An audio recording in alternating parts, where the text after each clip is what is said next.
Gratel est avec nous chaque soir en ouverture de Smart Bourse et vous apporte les infos clés du jour sur les marchés. Bonsoir Pauline. Bonsoir. Les indices européens évoluent globalement à l'équilibre, autour de l'équilibre en tout cas pour terminer cette semaine. Oui, à noter également, l'Eurostoxx 50 a inscrit un nouveau record ce matin.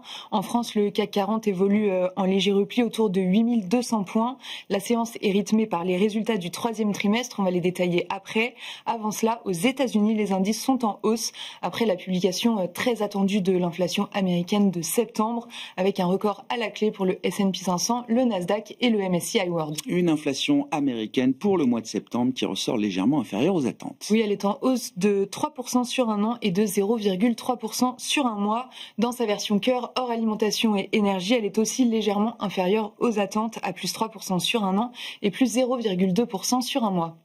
Les marchés obligataires ont-ils réagi à cette publication, Pauline ? Le rendement américain à 10 ans s'est détendu un peu après la publication et évolue autour de 4% au cours de la séance. En Europe, le rendement allemand à 10 ans remonte un petit peu aujourd'hui autour de 2,60%.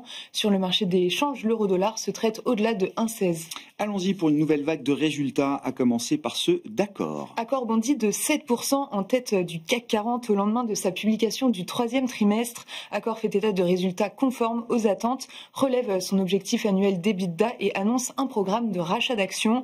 Le groupe a aussi mis en place des nouvelles mesures d'économie pour compenser les effets de change négatifs. Parmi les autres publications saluées aujourd'hui à Paris, on trouve le poids lourd Sanofi. Sanofi gagne 3% après avoir fait état de résultats supérieurs aux attentes pour le troisième trimestre, avec un résultat opérationnel en hausse de 8,5% à taux de change constant, et les objectifs sont confirmés. Rien à redire par ailleurs sur les résultats de Safran qui sont solides, mais le titre Safran recule néanmoins de 2% après cette publication. Oui, Safran relève à nouveau ses perspectives annuelles en incluant l'impact des droits de douane et fait état d'un troisième trimestre solide.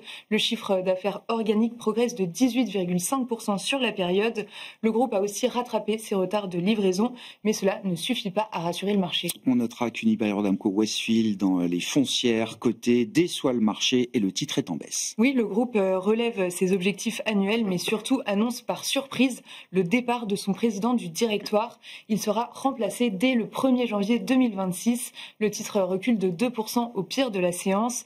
Parmi les autres baisses, Vinci cède 3%, malgré une hausse du chiffre d'affaires de près de 5% sur la période. Hors CAC 40, des mouvements majeurs à la baisse pour Mersen et Nexity aujourd'hui. Oui, le fabricant de matériaux électriques Mersen dégringole de 20% après avoir abaissé ses perspectives de 2025. Nexity, de son côté, plonge de 10% après l'annonce d'un repli de 20% de son chiffre d'affaires sur les 9 premiers mois de l'année. Aux États-Unis, Intel voit son titre bondir après sa publication hier soir. Oui, le titre ouvre en hausse de plus de 6% à Wall Street. Sur un an, les actions de Intel se sont envolées de 90% et dépassent la hausse de Nvidia par exemple. Concernant ses résultats, Intel a dépassé les attentes et renoue avec la rentabilité au troisième trimestre. AMD, dans son sillage, grimpe aussi de 6%. Et c'est encore un programme chargé qui s'annonce la semaine prochaine, Pauline. Oui, la semaine prochaine, on regardera les décisions monétaires de la Réserve fédérale et de la Banque centrale européenne. On attend aussi l'inflation de la zone euro en octobre et les premières estimations de croissance du troisième trimestre. Côté résultats, la saison va encore monter en puissance. Aux États-Unis, on attend notamment Microsoft, Amazon, Apple, Alphabet, Meta ou encore Boeing. En France, de nombreuses entreprises du CAC 40 sont attendues et plusieurs banques, notamment comme BNP Paribas, Société Générale ou encore Crédit Agricole. Pauline Gratel avec nous chaque soir en ouverture de Smart Bourse pour vous apporter les infos clés du jour sur les marchés.